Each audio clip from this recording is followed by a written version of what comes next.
그렇기 때문에 차로 이렇게 비유합니다. 그렇게 제6의식과 전5식과 7식은 6식이나 5식이 앞에 안 받쳐주면 활동 못하니까 포는 남을 반드시 의지해서 뜁니다. 지 혼자 못 다닙니다. 그 제7식 지상입니다. 그냥 도사리고 있습니다. 내연 2주.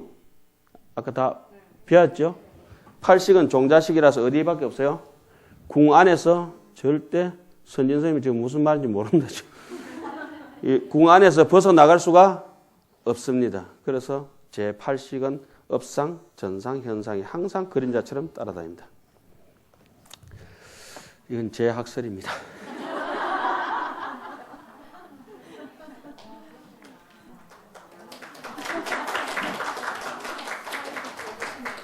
예? 박수, 기립박수 쳐야 될 정도지.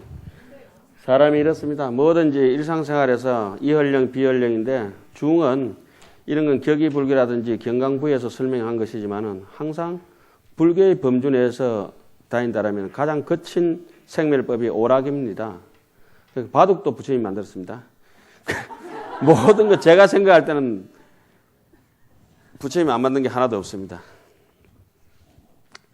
그래 그 정도로 모든 게 뭐 하루 종일 이제까지 불교에서 내오던 교리 속에서 익숙하게 이렇게 숨 쉬고 공부하고 이렇게 해야 조금 이런 것이 즐겁고 이렇습니다. 자, 좀 진도 나갑시다.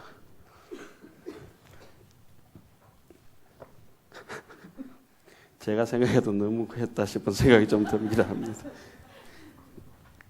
그런데 우리는 그런 거하고 너무 동떨어지게 생각하잖아요, 자꾸. 그죠? 근데 자, 지금 어디쯤 가노? 자성이 청정한 마음의 뜻이 있는 까닭이며 상나가정의 뜻이 있는 까닭이다. 상나가정도 고, 무상, 고, 무아, 부정 같은 거 해가지고 진하냐, 무하냐 이런 부분들을 이제 분석하겠습니다만 그건 여러분들께서 이미 다 잘 알고 계시리라고 생각이 듭니다. 하여튼 자성이 청정하다는 말은 자성이 미혹하고 오염된 것을 멀리 벗어났다는 얘기고 그렇기 때문에 미혹하고 오염된 것을 벗어났기 때문에 자성의 덕이 그냥 무량무변하게 원만하게 구비되어 있어가지고 이렇게 말도 하고 보고 듣고 그렇게 자연스럽게 하는 겁니다. 청량하고 상나가정은 아시다시피 열반사덕이라고도 얘기를 하죠.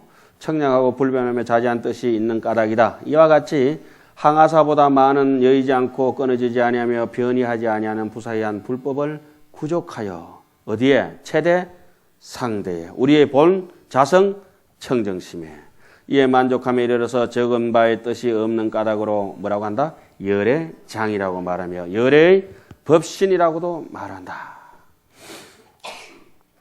자, 묻는다. 위에서 설하기를 지니는 그 자체가 평등하여 일초의 모양을 떠났다고 하였는데 어떻게 또 설하기를 자체에 이와 같은 갖가지의 공덕이 있다고 하느냐. 말하면 뭐 하겠습니까? 아까 나왔죠. 이 뜻도 그죠? 답한다. 비록 실제는 이 모든 공덕의 뜻이 있으나 그러나 차별의 모양이 없어서 평등하여 동일한 맛이며 오직 하나의 진여일 뿐이다. 우리가 아무리 팔딱거리고 뛰놀고 하더라도 늘 부처님 손바닥 아니다. 큰 파도, 작은 파도, 거친 파도, 잔잔한 파도가 오직 일심의 바다에 있을 뿐이다. 파도가 뭐다? 바다고. 바다가 파도인 줄 안다면은 그냥 이렇게 괴로울 일은 없죠. 당장 파도에 빠지지 않는 억무소주 이생기심. 이 뜻이 어떠하냐 분별이 없어서 분별의 모양을 떠난 것이 이러한 까닭으로 둘이 없다. 분별이 있다면 적시에 어디입니까? 오염되고 물들어서 번뇌망상 무명의 하수인이 되어가지고 탐진치 속으로 그렇게 살다가 가는 것이죠. 또한 무슨 뜻으로 차별을 하는가? 업식생멸의 모양을 의지하여 현시한 것이다. 무엇 때문에 차별하는가? 예? 업식생멸. 그래서 저 뒤에 조금 뒤에 한 93페이지 한번 펴보세요. 여기는 이제 저거 뭡니까? 그 인하견을 대체하는 방법 중에 열애장에 염정차별이 있다 하는 것을 대체하는 게 있죠? 예? 셋째는 수다라의 설하기를 열애장을 더하거나 줄여듦이 없어서 체가 일체 공덕의 법을 갖추었다면 그 이해하지 못하는 까닭에 곧 말하기를 열애장은 색신법의 자상차별이 있다 하니 어떻게 대체하기는 오직 진리의 뜻을 의지한 까닭이며 생멸에 오염되는 뜻을 인하여 시연함에 차별을 설하는 것이다. 무슨 말인지 아시겠습니까? 그냥 무명 때문에 그런 것이지 본 자체상에는 하등에 그런 것이 있다 없다? 없다. 이것은 어떤 현실인가 일체법이 오직 마음이며 실제로는 뭐가 없다? 생각이 없는데 있다고 잡아가지고 무명업상이 생기잖아요. 각심 초기에 심무초상인데, 그죠? 심무초상인데 이 심무초상을 여실히 알지 못해가지고 부달일법객으로 망상차별이 벌어져 버렸죠. 그러나 허망한 마음이 생겨져가지고 깨닫지 못하고 불각이기라, 불각의 기념이라 생각을 일으켜서 모든 경계를 보게 된다. 그러므로 불각의 생각을 일으키고 나니까 능견심이 생겨서 온갖 현상이 재경계에 나타나는데 현식의 경계가 나타나자마자 현식의 경계를 의지해서 지상이 활동하기 시작하고 지상이 뿜어내가지고 상속상이 이어받아가서 집치, 계명자, 족, 수보하게 되는 것이 우리의 심보다 이런 말씀이죠. 그러므로 무명이라고 말하니 심성이 일어나지 아니하면은 각적 부동이요 동적 유고라. 각적 부동이다. 깨달으면은 흔들리지 않고 깨닫지 못한 사람은 흔들린다. 이것은 큰 지혜 강명의 뜻인 까닭이다. 만약 마음이 보는 것을 일으키면은 곧 보지 못하는 모양이 된다니. 그렇죠. 아무리 좋은 일이라도 절에서는 일 없는 것보다 못하다는 말이 있는 말들이죠. 그냥 무의자연으로 하는 것이 최고라. 심성이 보는 것을 여의면은 그 법계를 두루 비추는 뜻인 까닭이다. 심성이 그냥 억지로 생다지로 이렇게 보려고 하면은 보려고 하는 마음을 다 떠나버리고 나면 저절로 보이게 된다. 잡고 보면 착각이요 놓고 보면 허무이다. 약심 유동이면 만약에 마음이 흔들림이 있다면 참으로 아는 것이 아니다.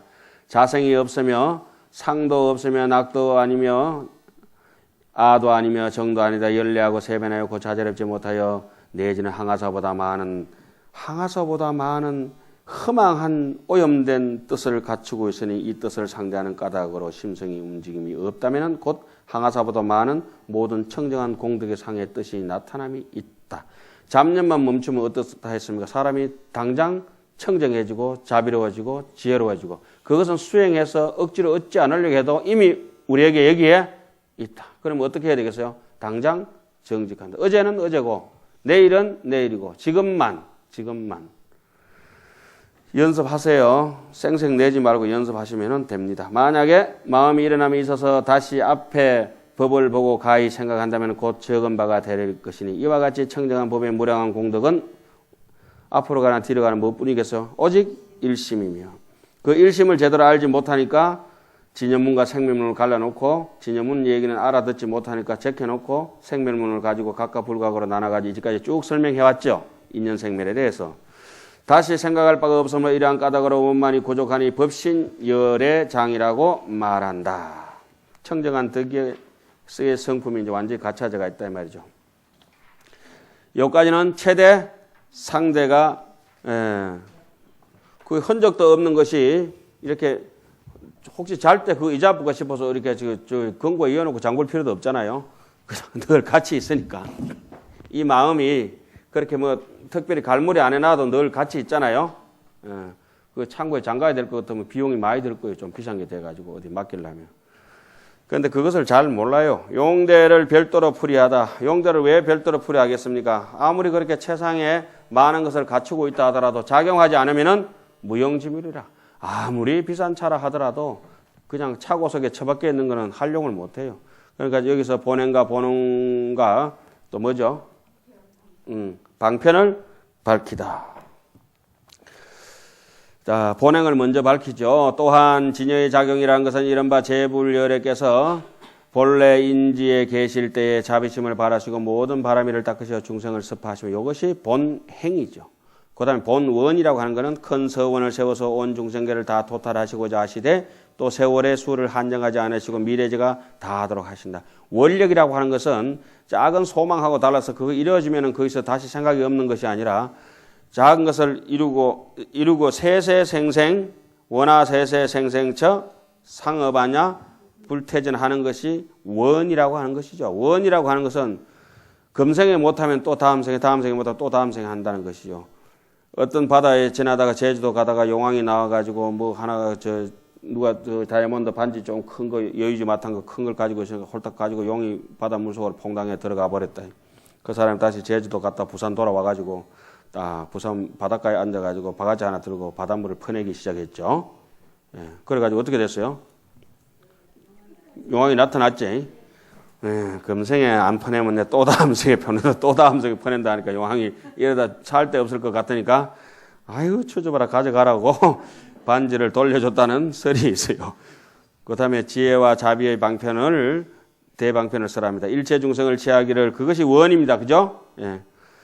일체 중생을 취하기를 자기의 몸과 같이 여기신 까닭이다 그러고 또 중생상을 취하시지 중생이라고 낮춰보지도 않으시니 이것이 어떠한 뜻이냐 말하자면 일체 중생과 자기의 몸이 진여 평등하여 아는 사람은 안다 이거죠. 부처님께서 깨치신 것은 뭐라 했습니까? 시성정각하시고 다른 것이 아니라 나와 똑같이 저 중생들도 신기하게 불성이 있구나.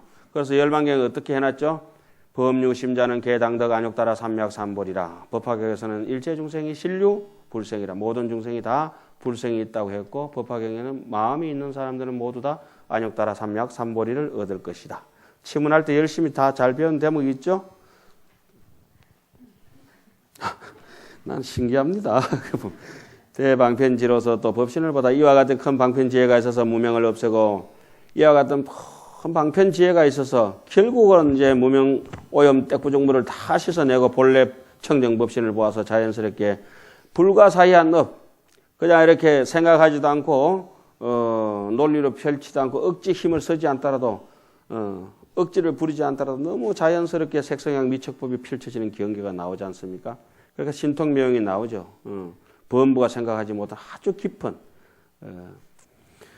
각가지의 작용이 있어서 진여와 고진여와 더불어서 모든 곳에 평등하고 두루하시다. 또한 작용하는 모양 가히 얻을 게 없으시니 어떠한 까닭이냐. 작용은 하지만은 무공용상이라고 아까 말씀드렸죠. 그 불수자성, 수연성, 무연대비, 무연성교, 창녀의. 말하자면 재벌여러께서는 오직 지금 여러분들께서 하시는 대목은 이런 대목입니다. 우리 중생심이라고 하는 법에 대해서 그거는 인연을 굴려 들어가서 잘못해가지고 원래 충분히 모든 신통묘용을 갖추고 있음에도 번뇌망상에 오염돼가지고 흔들려가지고 마음이 마음답게 쓰지도 못하고 그러니까 태산마탄 마음을 종지 쪼가리 박혀도 못 쓰고 있으니까 그런 데 대해서 인연이라든지 훈습이라든지 왜 꼬라지가 그렇게 낙가무라상이 되어버렸느냐 이걸 이제 설명해갖고 여기서는 또 어떻습니까? 저기 의를 설명하는 데는 저 마음의 강대 무변한 본래 본지 풍광의 세계 있죠?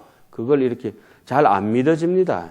이걸 믿을 정도 되면은 한 3생은 내가 볼 때는 열심히 수행하는 조실 스님이 됐어야 되는 것 같아요. 3생 동안 귀신놈 강의 듣고 졸아야 이 정도가 이제 이해가 되는 것 같아요. 지금 재미없죠? 카드 얘기해 드릴까요? 그런 건 제가 한 100개쯤 가지고 있습니다. 오늘 지금 만들어서도 막 합니다. 신기하죠? 나중에는 이제 자기가 이제 남은 거 쓰면 재미없으니까 막 만들어서 합니다. 그 남이 만들어주는 저쪽에 기성품은 재미없으니까 핸드메이드를 해가지고 스스로 만들듯이. 말하자면 재벌, 못 만들 게 없죠. 남도 다 만들어가 우리한테 전해주는 얘기들 아니에요. 그죠? 낸들 못 만들겠냐고. 나도 마음을 가지고 있는데. 오직 법신의 지상이 몸뿐만 아니라 제1의 진리이다. 제1이제라. 제1이제라고 하는 것이 오직 불성이죠. 반야지요. 중도지요. 실상이지요. 본각이지요. 그것이 이제 바깥으로 뻗어서 나오면 이 작용으로 나온다는 거죠. 세간의 경계가 없어서 베풀고 지음을 여의했지만 다만 중생들의 보고 들음을 따라서 이익을 얻게 하는 까닭으로 작용이라고 말한다. 그러니까 눈높이 맞춰가지고 잘난 중생에는 잘난 모습, 그죠? 미숙한 중생에게는 미숙한 모습을 해서 같이 어깨동무해 간다 이 말씀입니다. 이 작용에는 두 가지가 있으니 무엇이 두 가지인가? 첫째는 분별사식을 의지하니. 분별사식 의지하면 어때요? 사람들이 조금 낯선 사람들이죠. 한 유치원생들이나 국민학생들 좀 되면 이 정도 한다는 거죠. 범과 이성의 마음으로 보는 것을 응신이라고 말하니 범과 이성이 보는 것을 응신이라 하고 법신보살이 보면은 뭐가 보겠어요? 보신이라 하겠죠. 예? 예? 전식이 나타난 줄 알지 못하는 까닭으로 바깥으로부터 온 것을 보여서 색의 분별을 취하나니 능히 다 알지 못하는 까닭에다 둘째는 업식, 업식은 분별 사식이 깊은 마음의 생각이에요. 업식이 깊은 생각이에요. 업식이 짚은 생각이죠. 말하자면 모든 보살들이 처음 발심함으로부터 지금 어딥니까? 신상응지 많이 배웠죠. 초발이 보살, 초발심시 변정각 그 상사가 가는데 보살 구경지는 십지보살 중에서 퍼펙트하게 끝나는 대목들이죠. 마음으로 보는 바의 것을 보신이라고 말하니 그러니까 여기 딱 보니까 좀 모자라는 애들은 뭘 봅니까? 분별 사식을 의지해가지고 항상 육식 분별 사식, 칠식에서 뿜어져서 나오는 육식 분별 사식을 의지해서 뭘 본다? 응신을 보고 조금 뛰어난 분들은 뭘 봅니까?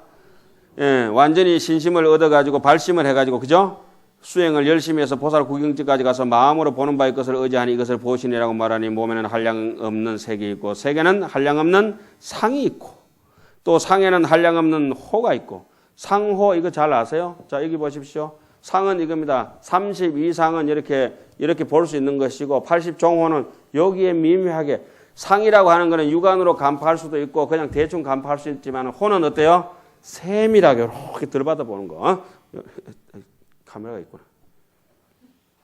이렇게 무슨 보석을 그냥 이렇게 보는 거는 상만 봅니다. 보석을 이렇게 보면 어떻게 해요?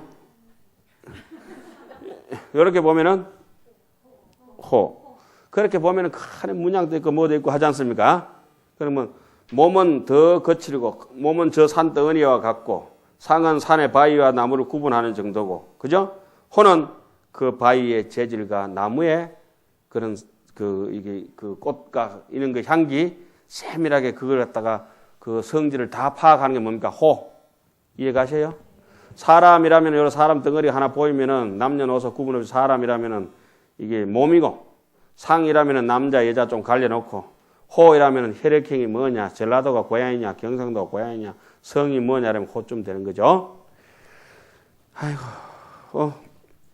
몸에는 한량없는 색이 있고 색에는 한량없는 상이 있으며 상에는 한량없는 호가 있고 머무는 바에 의지하는 가보도 또 한량없는 갖가지 장엄이 있어서 시행한 바에 따름이 곧 끝이 없어서 다 할 수 없으며 지금 돌아보세요. 눈을 들어서 돌아보면 다 할 수 없어요.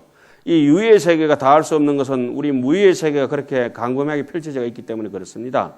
분재의 모양을 여의했고 그 응하는 바를 따라서 항상 능히 잘 주지하여 헐거나 잃어버리지 아니한다. 이와 같은 공덕은 모든 바람일들의 무행의 훈습과 부사의 훈습의 성취하는 바이다.